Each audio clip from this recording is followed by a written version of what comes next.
Good morning, everybody. KT here with Wise Images Photography, and today we are going to go and explore Newton Park and see what we can get into. And yes, there are children screaming in the background because there is a playground here. So if you have kiddos, this is a great place to go. So let's get going.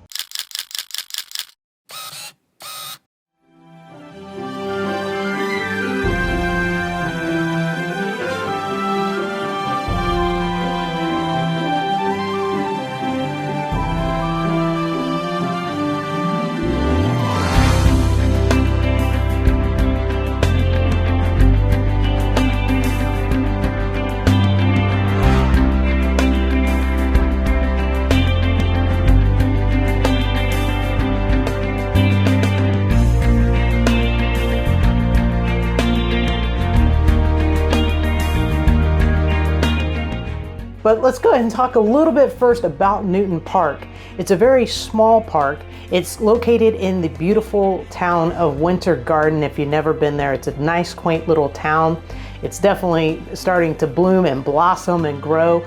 Lots of different shops and things like that to see there. But anyway, so Newton Park is over in Winter Garden, and it's actually named after the first mayor, A.B. Newton. I've seen a couple of buildings on location, and I have seen some events take place like weddings, quinceañeras, things like that. So it's definitely a beautiful location for that. I know that when I've photographed people there, sometimes one of the factors as a photographer photographing at Newton Park is you have the wind coming off of Lake Apopka. So if you are a photographer looking for a small location to be able to photograph that's very beautiful, Newton Park is a great place to go, but just keep in mind, really, when you're by any lake, the wind is always going to be a factor when you're trying to do photography. Now they have a beautiful little pathway that goes right by the lake, and you'll see a gazebo. If you're interested in packing a lunch, you can pack a lunch. They got grills and picnic tables there. A beautiful green open field that you can hang out. Plenty of room to be able to play soccer or football or kickball or something along those lines. For my boat lovers, you can drop your boat into Lake Apopka, which is the fourth largest lake in the state of Florida. It is actually part of the Ocklawaha chain of lakes, so that means that Lake Apopka actually connects to the Beauclair Lake, Lake Beauclair, Dora, Eustis, and other waterways. They also have a huge dock where you can go fishing and see other wildlife. The types of wildlife that you're gonna see are alligators, you're gonna see different types of herons, you're gonna see different types of gallinules. Let's go ahead and check out some of the different animals I was able to see the other day.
Not only is this a beautiful little park with tons of wildlife, but it also has an awesome location if you want to get a beautiful sunset in the middle of Central Florida.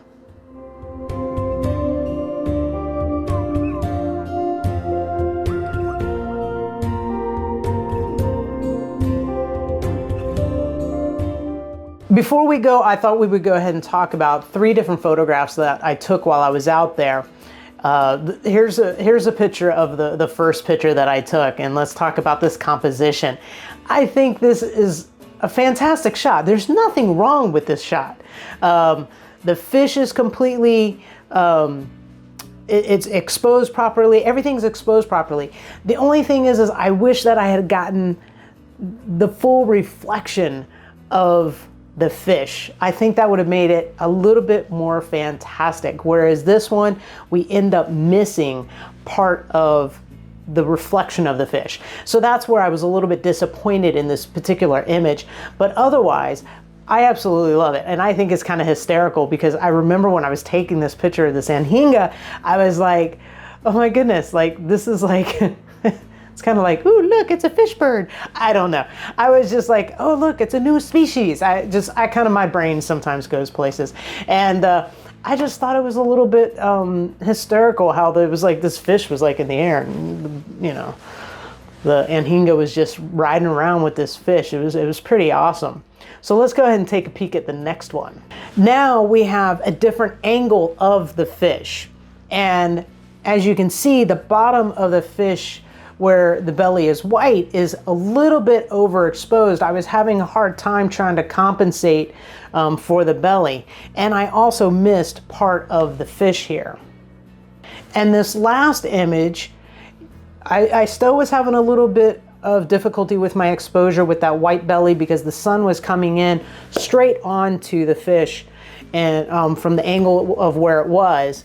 But what I do love about this picture is that you get to see that full reflection finally. I wish that I could have had the first fish with the full reflection. That would have been the ultimate score because that fish was perfectly exposed. But these were kind of the 3 images that I wanted to pick out, talk about, and say what I liked about them and what I didn't like about them.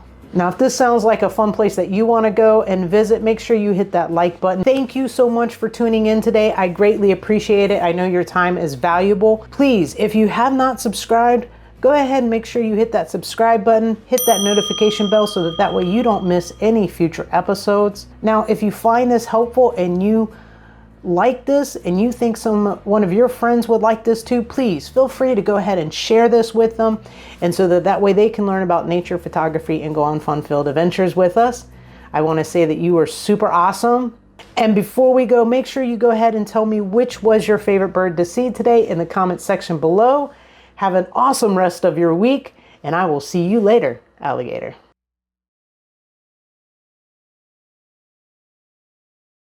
It's a great image. I mean, you got this anhinga, he's got the fish is speared, he's got the fish up in the air. It kind of looks funny because I'm like, hey, what kind of animal is this? And but really, it's an anhinga with a fish, you know? It's like, ooh, look, it's a new fish bird.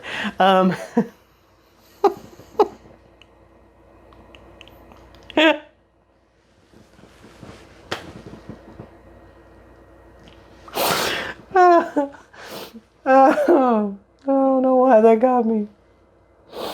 Okay. Let's see if we can say this without cracking up laughing. Hey everybody, we are out at Mooten Park.